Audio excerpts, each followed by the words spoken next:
Hi, boys and girls. Happy Thursday. I am so looking forward to our Zoom again tonight. Hopefully, you guys can all join in. If you can't join in, that's okay. I understand that things come up. That's totally fine. But as I said in my email this morning, tonight on Zoom, we're going to have show and tell. So go find something that you want to show everyone else, and you can show us it, okay? It could be something like a toy you have. It could be a pet you have. It could be a brother or sister that you have, okay? And I want you to show us that item and then maybe tell us one or two things about it, why it's special to you, why you like it, something like that, okay?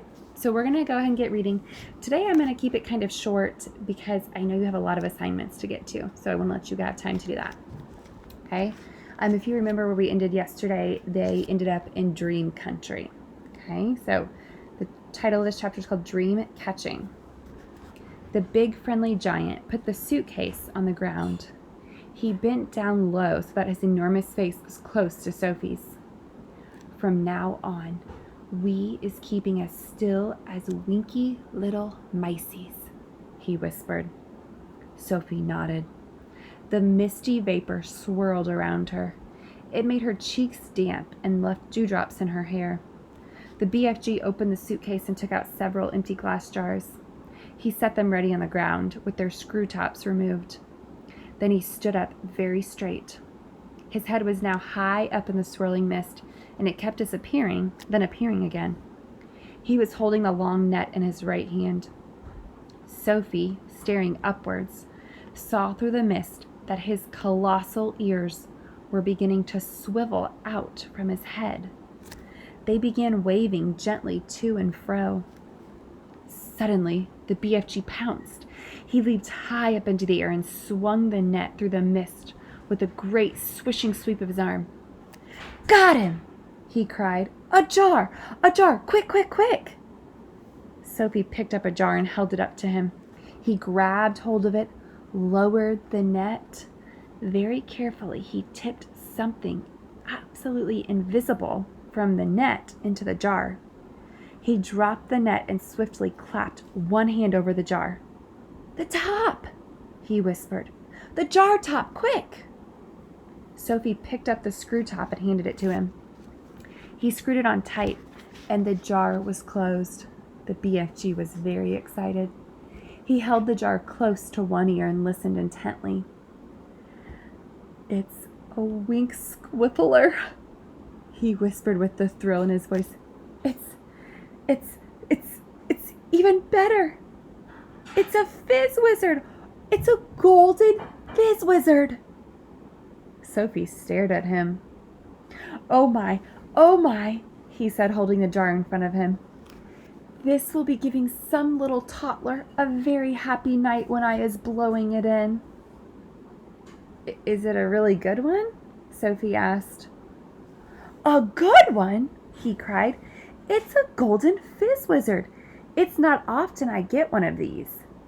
He handed the jar to Sophie and said, Please, be still as a starfish right now. I is thinking there might be a whole swarm of fizz wizards up here today. And do kindly stop breathing. You is terribly noisy down there. Can Sophie stop breathing, by the way? No, she can't. I haven't even moved a muscle, Sophie said. Then don't, the BFG answered sharply. Once again he stood up tall in the mist, holding his net at the ready. Then came the long silence, the waiting, the listening. And at last, with surprising suddenness, came the leap and the swish of the net. Another jar, he cried. Quick, quick, quick! When the second dream was safely in the jar and the top was screwed down, the BFG held it to his ear. Oh no, he cried.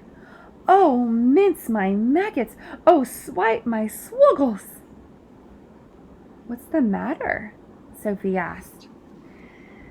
It's a trottle humper, he shouted. His voice was filled with fury and anguish. Oh, save our solos, he cried. Deliver us from weasels. The devil is dancing on my dibbler. Okay, and here's a picture of the BFG with his net. And you can see Sophie down there with the jars. So do you think what he caught this time was a good dream? I don't think so either. What are you talking about? Sophie said. The BFG was getting more distressed every moment. Oh, bash my eye bones, he cried, waving the jar in the air. I come all this way to get a lovely golden dreams, and what is I catching? What are you catching? Sophie asked. I is catching frightsome Trogglehumper, he cried. This is a bad, bad dream. It is worse than a bad dream. It is a nightmare. Oh dear, Sophie said. What will you do with that? I is never letting it go, the BFG cried. If I do, then some poor little toddler will be having the most curd-bloodling time. This one is a real Kixie Bug Thumper. I is exploding it as soon as I get home. Nightmares are horrible, Sophie said. I had one once, and I woke up sweating all over. With this one, you would be waking up screaming all over, the BFG said. This one would make your teeth stand on end. If this one got to you, your blood would be freezing to icicles and your skin would go creeping into the floor. Is it as bad as that? It's worse, cried the BFG. This is a real wopsy gob switcher. All right, I'm going to stop there. Like I said, I know that was a short one, but I know you guys have a lot of work to get done today. So I want you to get that done so that we can Zoom tonight at 5:30, okay? And I know some of you Zoom on your parents' phone, which is totally fine, or their iPads or whatever, that's totally fine. But it does work on your Chromebook. So if you guys want to log in on that, I will do like I did last time. I'll send you guys the link on your email, and your parents already have that email, the link for Zoom. I gave that to them yesterday. So I will see you all tonight. I can't wait. Bye.